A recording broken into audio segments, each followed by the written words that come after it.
Oh, hi, it's your old buddy Zoo, and Anbernic finally made the perfect clamshell I've been looking for in the year of our Lord 2026, which is not something I thought I'd say, since they've been trying to do this for the last 2 years. This is the RG SP. We're not sure on the price yet, probably going to be around $60 to $70, and it took the RG35XX SP and the RG34XX SP, and it smushed them together into the handheld we probably should have got right out the gate.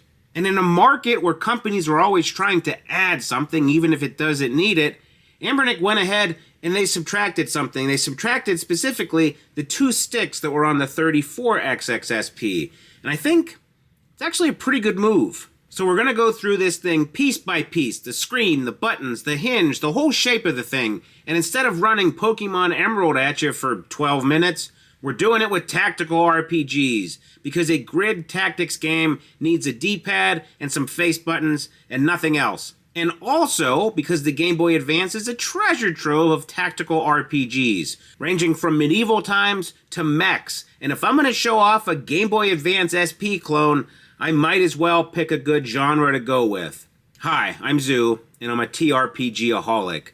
Maybe subscribing will get me the help I need. Probably not. Who knows? Let's get to it. Quick lineage refresher, because there's now 3 of these things that all look pretty much the same, and the naming is kind of a mess.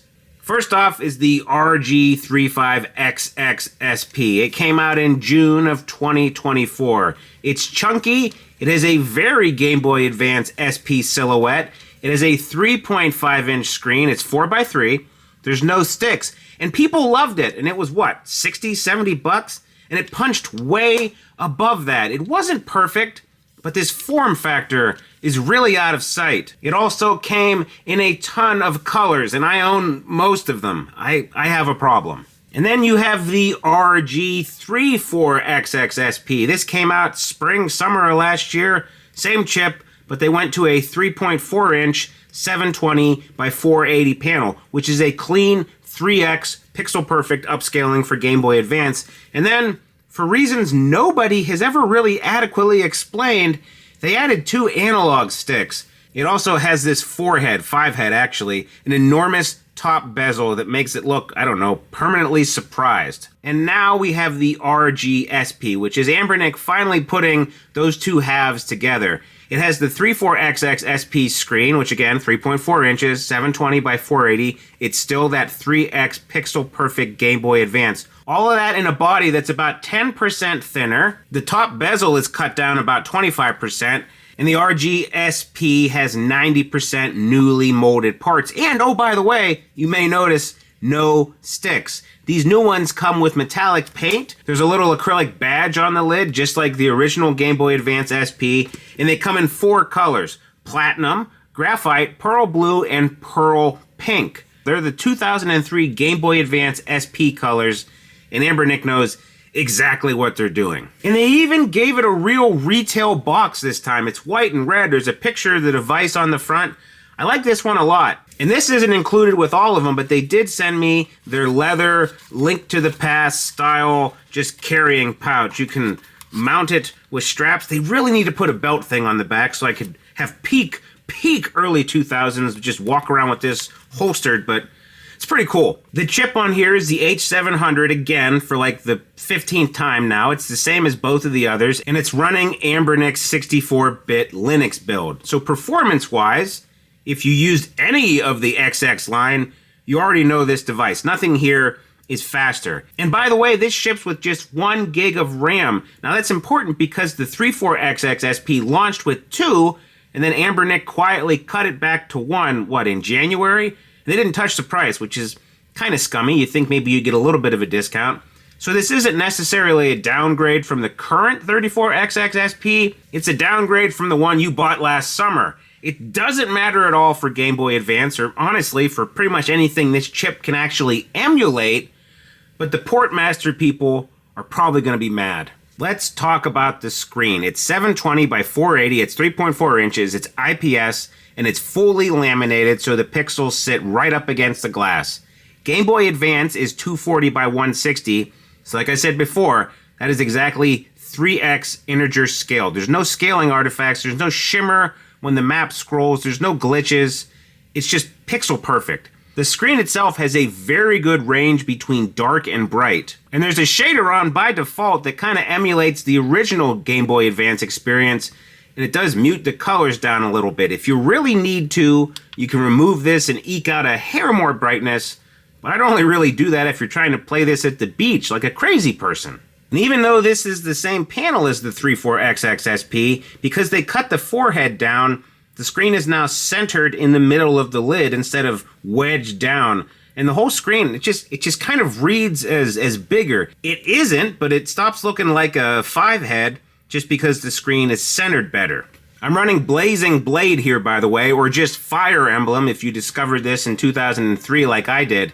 This is the game that taught the entire English-speaking world what a tactical RPG was. And it did it by hiding 11 chapters of a tutorial inside of the story, so you never really notice you're being taught. And it's the perfect screen test because Fire Emblem asks you to read a lot of small text on top of a lot of small terrain. The weapon triangle, hit percentage, move range, whether this square is a forest or a thicket. On a panel this dense with no scaling weirdness, all of it just reads instantly. I never squinted once. When I first got into this hobby and I got a V90, all the weird scaling meant that text for Game Boy Advance games was compromised as hell. Not the case here. Now, what is a retro handheld if you don't have good buttons? And this is the part that Anbernic made the most noise about. The website has brand new tactile buttons splashed everywhere, and they specifically said they tuned the actuation force, which is the kind of marketing line which usually means absolutely nothing.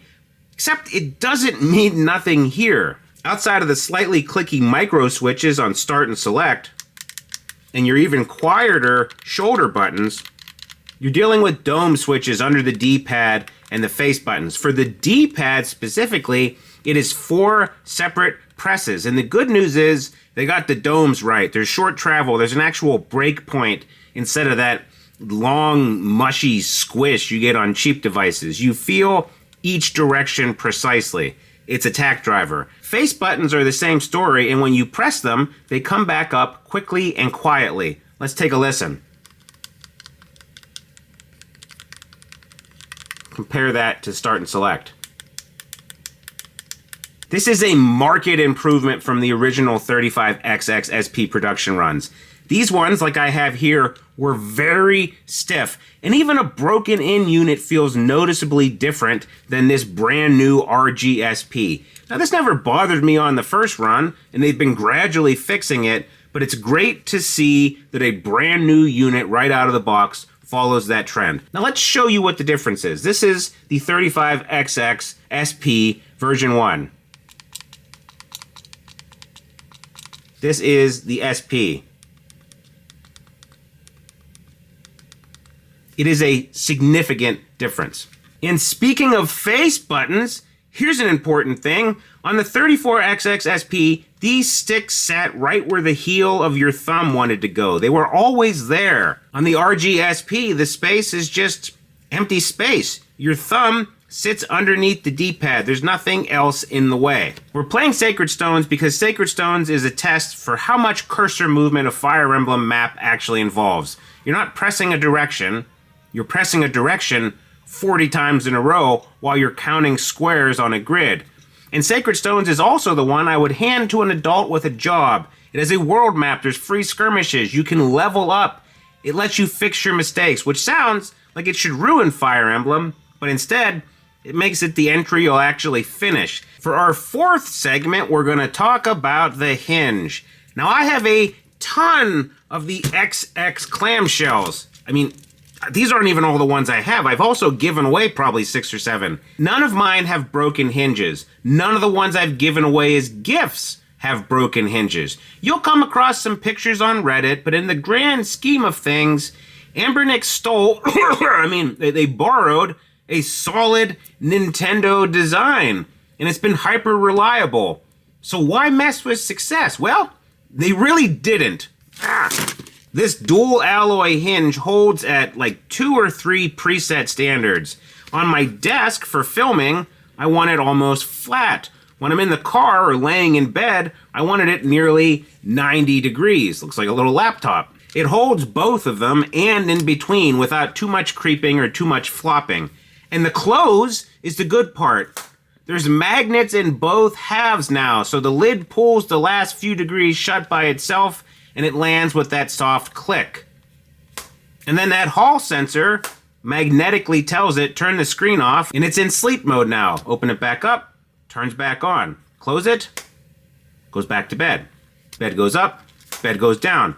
Which of course brings me to Final Fantasy Tactics Advance. And the reason is that this genre and this form factor were really made for each other. Final Fantasy Tactics Advance has a law system. Every battle rolls a random rule. No bows today. No healing items today.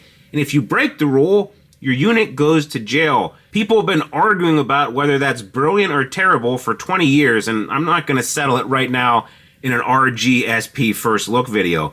What I will tell you though are that Final Fantasy Tactics Advance missions are 12 to 25 minutes each, which is exactly the length of a thing you'd start while you're sitting in a parking lot. And this is one of the pitches for this device because I can finish a mission in my car while I'm chilling in the parking lot, in that window of time in between arriving a little bit early and my kid coming out of her gymnastics class. You close the lid mid-menu on the way home, and you open it later that night and you're exactly where you were when you shut it. Super cool, super handy. Segment 5, the real Game Boy Advance SP versus the RGSP. Closed, both of these things are cousins. The RGSP is a hair wider, a hair taller, and it's the same exact trick on top. A lid with a little brand logo on it. Anbernic did not just accidentally stumble into this shape.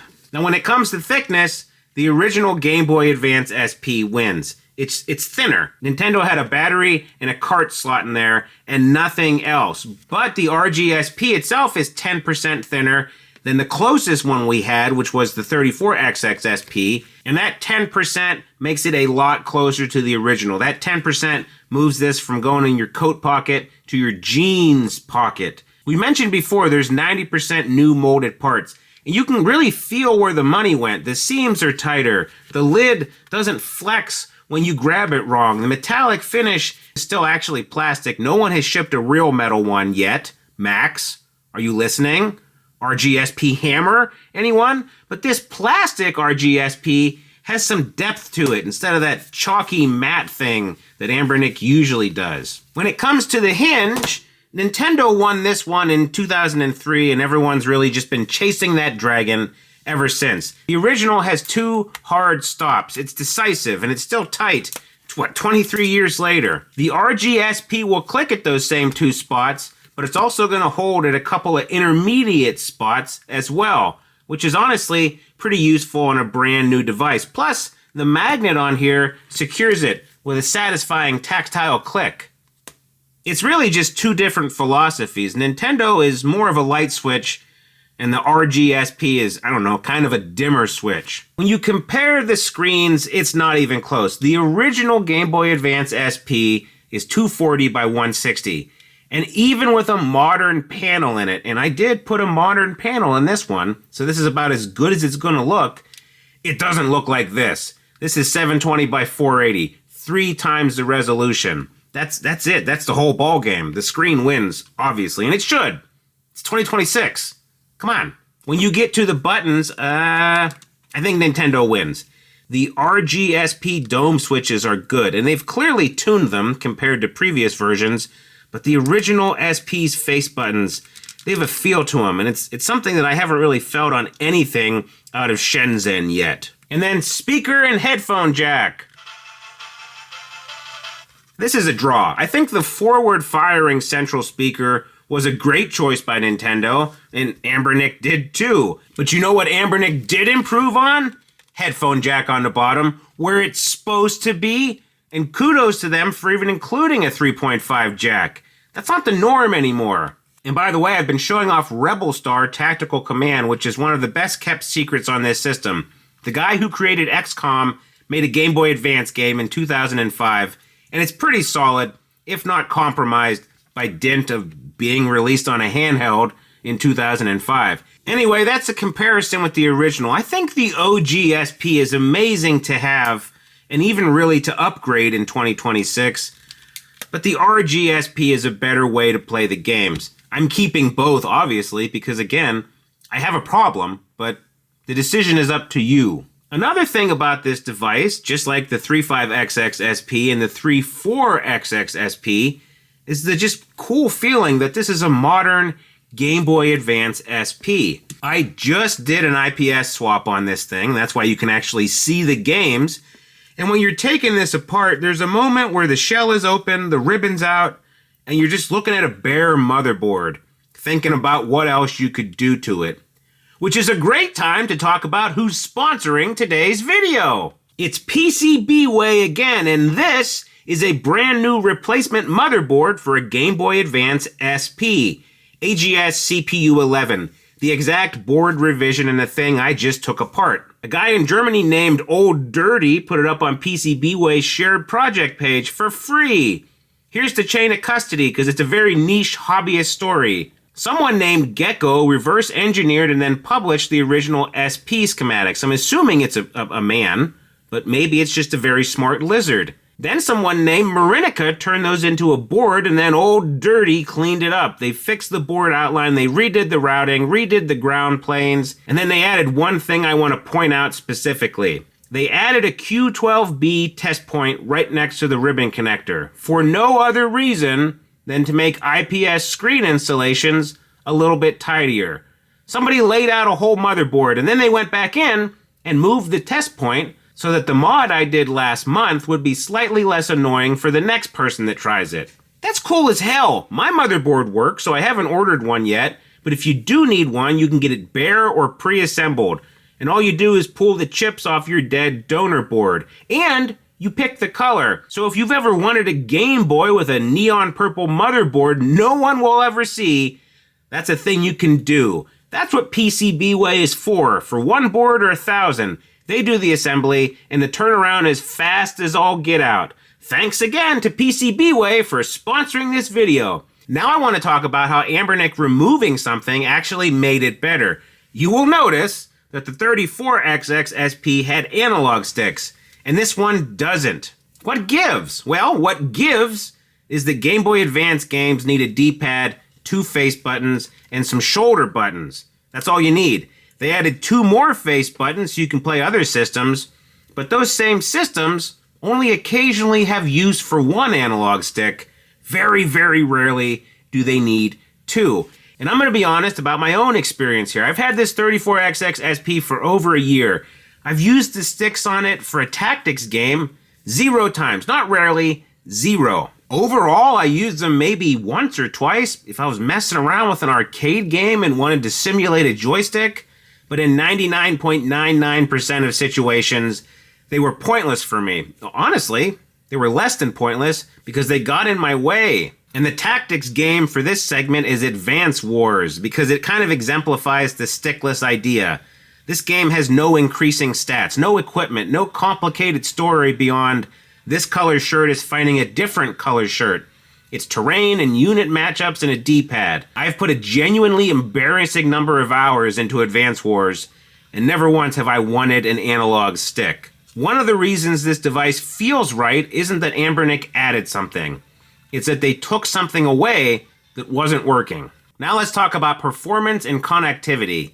This has an H700 and a Mali G31, same as the last two. It has 16 gigs of internal storage and then 2 card slots, one for the OS, one for your library, up to 512 gigs each, which is overkill, but this dual SD card setup is honestly the correct way to build a Linux device, and I wish all companies did it.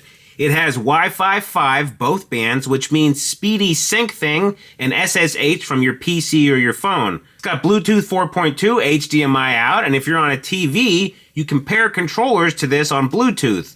So there's a couch multiplayer component on a clamshell. Didn't expect that.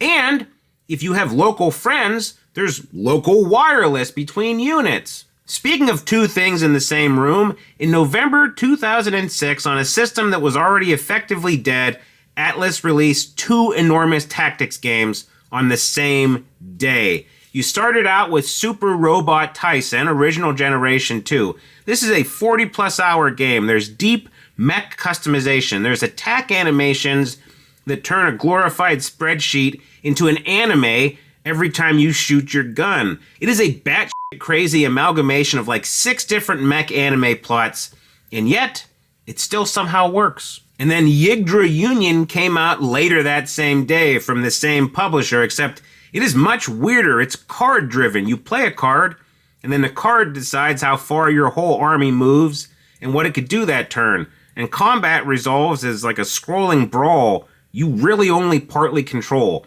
It is aggressively weird, and yet kinda cool. Both of these games run just as well as they did on the previous 2 devices, which is to say perfectly, because it's a Game Boy Advance game, and the H700 chip handles it all day long and twice on Sundays. Next, let's talk battery. This has a 3300 mAh power pack, same as the 34XX SP, which is the good news because they got the body a little bit thinner without taking anything out of the tank. Anbernic claims up to 6 hours, and that's probably pretty accurate if you're playing Game Boy Advance with the Wi-Fi only occasionally pinging the Retro Achievements server. The battery will get warm after playing for a while, and because of the way you're holding it with both sets of fingers on the back, it's noticeable. It's not like it's burning you, and it's not really even that uncomfortable, but you are going to notice it. Charging on here is capped at 7.5 watts, so don't expect to top it off in 20 minutes, but it works with a much wider variety of USB-C plugs. From a basic USB-A to C, to even something like this high-powered Genki one I have here. There, see? Orange. I did run into issues with some of my cords that had like charge monitoring or smart features, but it's still a sight better than the 35XX SP that would really only take a trickle charge from an old wall wart. But honestly, I think the lid close sleep feature is the real battery saver for this. You close it, it sleeps. You open it, and your game is back. You can even swap the settings between a sleep state that slowly trickles battery and a state that fires off a save state and then shuts the whole thing down completely. Regardless of your choice, you don't have to worry about closing this and losing any progress, which is important because the Game Boy Advance has some long-ass games, like these 2 I'm about to show you. This is Tactics Ogre Knight of Lodis. People forget that Tactics Ogre is on this system. Quest made it in 2002, and it's a quiet, subtle game that's also mean. The maps are built specifically to ruin whatever plan you walked in with. If you like Final Fantasy Tactics Advance and you want the version with no safety rails, it's this. And I actually think it's better than Tactics Advance because it's grittier and there aren't any stupid judges. What do you think? And we've also got Shining Force, Resurrection of the Dark Dragon. This is a Sega Genesis tactics game that was remade for the Game Boy Advance with new characters, adjustable difficulty. And this is the important part, no permadeath. This is what you give someone who bounced off Fire Emblem. All of the strategy, none of the save reloading because a ballista killed your mage. Both of these are 30-plus hour games, and both of them are better on a device you can close and come back to later in the day. Moving on to custom firmware, and this should be really quick because the software on an H700 device in 2026 is a solved problem. Stock on here boots fast, and it's fine. Anbernic has been incrementally improving their build for years, and it's just aggressively fine. It's something you could hand over to a brand new user, and they can work it, which is high praise in this hobby. However, custom firmware options are plentiful and varied. The 34XX line has a bunch of custom options available. You got Nuli, Rocknix, MuOS, MinUI, NextUI, a bunch I'm forgetting right now. And every one of them is great in its own way. And we know almost exactly how fast this stuff gets covered because we watched it happen with the 34XX SP. The same chip, the same resolution, and this time there aren't even any sticks to remap. I think it's a simpler target than the last one. And all the clamshell stuff is handled too. Pretty much every custom firmware has had hinge support since the 35XX SP. That's not a stock-only feature. This game I've been showing you, by the way, is Zone of Enders, The Fist of Mars. It's a standard grid-based tactics game. It's almost essentially the same as Super Robot Taisen, but when combat starts, you get dropped into a real-time targeting minigame. You get a crosshair in a couple seconds to put it on a weak spot. And when you're defending, you're trying to move your reticle away from theirs. The reason I'm showing this, besides it looking cool, is because it's also a latency test disguised as a mech RPG. Run Ahead exists specifically for stuff like this. On stock, you take what you can get out of the RetroArch menu. On something like MooOS, you can tune it a lot finer, which is pretty slick. Winding down here, let's talk about who this device is for. If you already have a 34XX SP, this isn't an upgrade in power. It's the same chip, it's the same screen, it's the same games, it's the same speed. What you're buying is a slightly better shape and no sticks. For me, doing what I do and with my fragile mental state, it's probably worth it. For a lot of you, it won't be, and that's fine. It's an incremental improvement, and I'm honestly happy to see it because it's better than making a device and abandoning it within 6 months. If you have a 35XX SP and you love Game Boy Advance, this might replace it. It's thinner, it's got a better panel, at least as far as aspect ratio goes. It's got better buttons. This one is now your budget option you grab when it's on sale, or you save for more generalist work. Speaking of that, if you do have the 35XX SP and you're fine with the aspect ratio mismatch, you can probably skip this one. This is a Game Boy Advance unitasker. Sometimes that's what you need in your life. But if you have neither, then this is the Game Boy Advance clamshell to get. This is the one. It's going to launch at around $60 to $70, and there's very little on the market besides the other XXSPs. People might argue the Miyu Mini Flip, they might argue the V90S, but I honestly think Anbernic stands alone when it comes to these perfect replicas of the original Game Boy Advance SP. But the market is getting more and more crowded. You got Ioneo with their Conquer Pocket Advance. It's chasing the same nostalgia horizontally. Magic X is coming out with that mini Dream that has an OLED, and it's anywhere from $80 to $180, depending on who you talk to, although it does have a 4x3 screen. But those aren't clamshells. This is holding the clamshell line by itself, and it's holding it well. Speaking of holding a line, should I do a one-device challenge and play nothing but Game Boy Advance games on this thing for a month? Let me know in the comments, although I will break the rules if we have a GOTX game that won't run on here. I can't give up my streak. Well, Gary, the clock on the wall says it's time for...